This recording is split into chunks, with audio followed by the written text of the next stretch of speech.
سب کے دروازے پہ اپنی پریشانی سناتے گھوم رہے ہو. روزی نہیں چلتی, بچے بیمار ہیں, رشتے نہیں آتے, یہ نہیں وہ نہیں.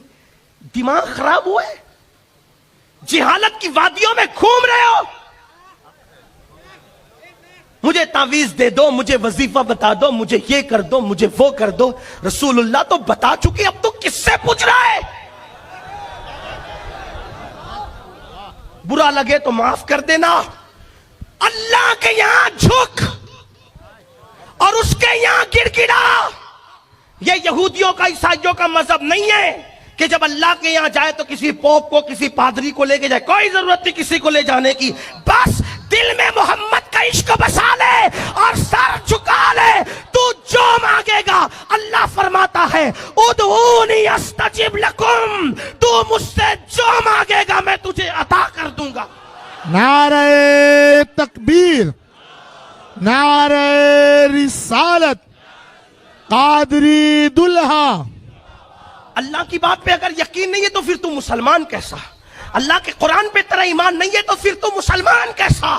تجھے مسلمان نہیں کہلانا چاہیے. اور اگر تو مسلمان ہے اور اللہ کی بات پہ یقین رکھتا ہے تو پھر تو گڑ گڑا کے مانگتا کیوں نہیں؟ تو رب کی بارگاہ میں دستک کیوں نہیں دیتا؟ سن سن, اللہ اکبر. میرے آقا فرماتے ہیں جب رات کا آخری پہر آتا ہے, جب رات کا آخری حصہ آتا ہے تو اللہ اپنی شان کے مطابق پہلے آسمان پر آتا ہے جیسا کہ اس کی شان ہے. وہ آنے جانے سے پاک ہے, نزول اجلال فرماتا ہے, تجلی فرماتا ہے پہلے آسمان پہ, اور بندوں سے کہتا ہے مانگ. کیا مانگتا ہے؟ خود اعلان کرتا ہے مانگ کیا مانگتا ہے. لیکن آپ کہیں گے ہمیں تو معلوم ہی نہیں تھا, اسی لیے تو بانگے دے رہا, گھنٹی بجانے آیا ہوں نا کہ اٹھو بیدار ہو جاؤ. اب معلوم ہو گیا نا. اس سے بڑا تعویذ ہے کوئی؟ مانگ کے دیکھو, مانگ کے دیکھو. ایک بات آپ کو کہوں, کوئی آپ کو ڈراتا ہے, توجہ میری طرف کرے, چھوڑ دے چھوڑ دے, توجہ میری طرف کرے. کوئی آپ کو ڈراتا ہے, وہ گنہگاروں کی نہیں سنتا, ہم گنہگار ہیں. یہ شیطانی وسوسہ. کیا مولانا میں تو گنہگار ہوں, باپو سید صاحب میں تو اچھا میں لوگوں کہتا ہوں میرے لیے دعا کرنا, تو کہتے حضرات ہم کیا دعا کریں, ہم تو گنہگار ہیں. اتنی جان جلتی ہے میری. یہ کیا مایوسی کا ماحول بنا رکھا ہے, دین نہیں پتا ہے آپ کو. توجہ کریں, گنہگار ہونا, میں بھی گنہگار ہوں, اور میں تو اس سے مانگتا ہوں, اور ایسے مانگتا ہوں پھر وہ مجھے دیتا ہے. کیوں مانگتا ہوں پتا ہے؟ مجھے میرے دماغ میں کچھ چلتا رہتا ہے. میں کوئی ولی, کوئی کتب, کوئی عالم, کوئی علامہ, کوئی خطیب, کچھ نہیں. بس ایک نسبت میرے پاس ہے بس, اور کچھ نہیں. وہ رسول اللہ کے خون کی نسبت ہے, وہ اللہ کی عطا ہے, میرا کوئی اس میں کمال نہیں, کوئی کمال نہیں ہے وہ. لیکن میں ہوں گنہگار, یعنی سرٹیفائی گنہگار ہوں میں, سند یافتہ. کسی چیز کی سند میرے پاس نہیں ہے, لیکن گناہ کی سند, کیونکہ اللہ نے قرآن میں کہا کہ انسان جو ہے بے صبرہ ہے, جھگڑالو ہے, گنہگار ہے نا. تو قرآن کی سند سے, اب میں انسان ہوں تو گنہگار تو ہوں نا, تو اس کی سند ہے میرے پاس کہ میں گنہگار. لیکن اب میں کیوں مانگتا ہوں, اور ایسے مانگتا ہوں نا, ایسے کہ آپ کو بول دوں تو آپ بھاگ جاؤ کہ یہ پاگل تو نہیں ہو گیا. ہاں, جیسے محیب اور محبوب میں کوئی جھگڑا کرتا ہے نا کہ دینا ہی پڑے گا, ہاں تو پھر ہم ایسے مانگتے ہیں. وجہ, میں لوگوں کو, اپنے دوستوں کو کہتا ہوں مانگ. وہ صرف نیکوں کا خدا نہیں ہے, وہ گنہگاروں کا بھی رب ہے. حق ہے. کیوں گنہگار ہوں؟ مگر خوش نصیب ہوں. کیوں خوش نصیب ہوں؟ کیونکہ میرے ہاتھوں میں دامن مصطفیٰ موجود. میرا کالا چہرہ نہیں دیکھے گا گناہ والا کالا چہرہ, میری کالی زبان نہیں دیکھے گا گناہ والی, میرے کالے ہاتھ نہیں دیکھے گا, وہ چمکتا نور والا دامن محمد کو دیکھ کے اس کی لاج رکھے گا. کیوں؟ الہی تو کریم, الہی تو کریم, وہ نیز رسول تو کریم صد شکر و ہستے میانے دو کریم، حق تعالی بھی کریم اور محمد بھی کریم، دو کریموں میں گناہگار کی بنائی۔ اس کو مناتا ہوں تو ان کو لے جاتا ہوں، ان کو منانا ہوتا ہے تو اس کی رحمت کا وسیلہ لاتا، اور پھر اسی میں مزے اٹھاتا ہوں۔ استاد زمن کہتے ہیں سرے حشر، یہی مزے نہیں لیں گے وہاں بھی، سرے حشر آسی، آسی کا مطلب کیا ہوتا ہے؟ گنہگار، ہے نا آگی نا بات؟ سرے حشر آسی مزے لے رہے ہیں، یہی مزہ نہیں لینا ہے وہاں بھی، سرے حشر آسی مزے لے رہے ہیں، کیوں؟ شفاعت کسی کی ہے، رحمت کسی کی،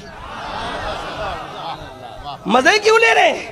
شفاعت، کوئی شفاعت کر رہا ہے اور کسی کی رحمت کا ظہور ہو رہا ہے۔ کیسے ظہور ہو رہا ہے؟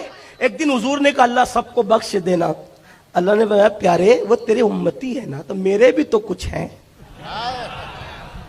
وہ تیری امت ہے، وہ میرے بندے ہیں، اور تو امت سے جتنا پیار کرتا ہے اس سے زیادہ میں اپنے بندوں سے پیار کرتا ہوں۔ تم کس خدا کی بات کرتے ہو یار؟ پتھر اور مٹی والے تھوڑی ہیں ہم،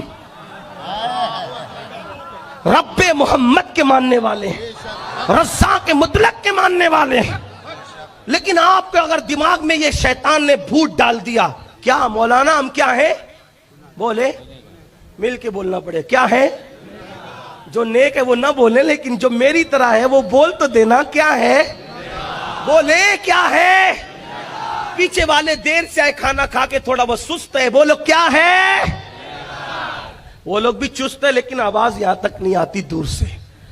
توجہ میری طرف، کیا ہے؟ بولے۔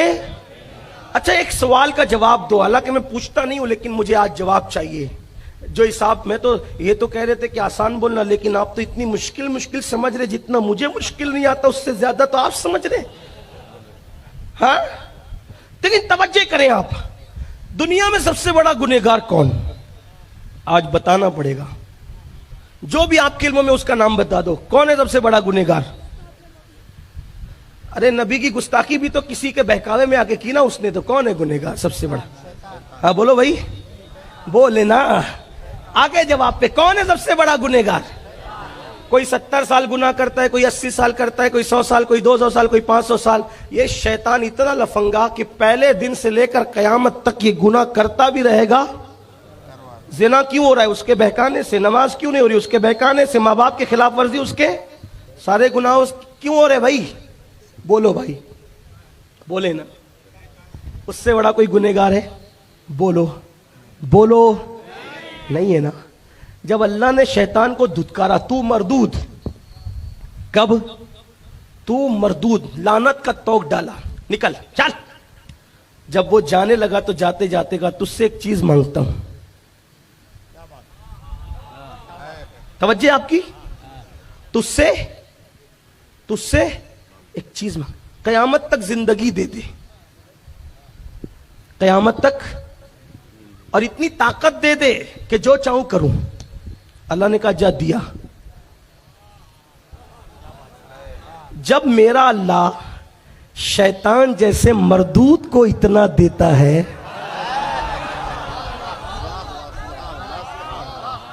شیطان کی بات کاٹی اس نے، بولو کاٹی۔ اللہ نے کہا نہیں ایسا ویسا، بولو کچھ کہا؟ اس نے کہا دے دے، کہا دیا۔ یہی تو سچے خدا کی شان ہے۔ ارے جس کے در سے شیطان نہیں گیا، خالی اس کے در سے محمد الرسول اللہ کا غلام کیسے جا؟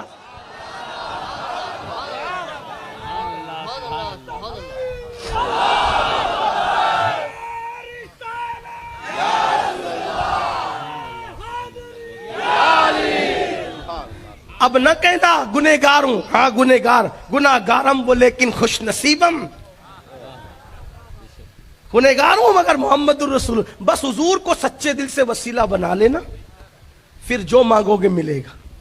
جب کوئی نیک کہتا نا اللہ، تو جواب دیتا ایک بار لبیک یا عبدی، اور جب گنہگار کہتا نا اللہ، تو 3 بار کہتا ہے لبیک یا عبدی، لبیک یا عبدی، لبیک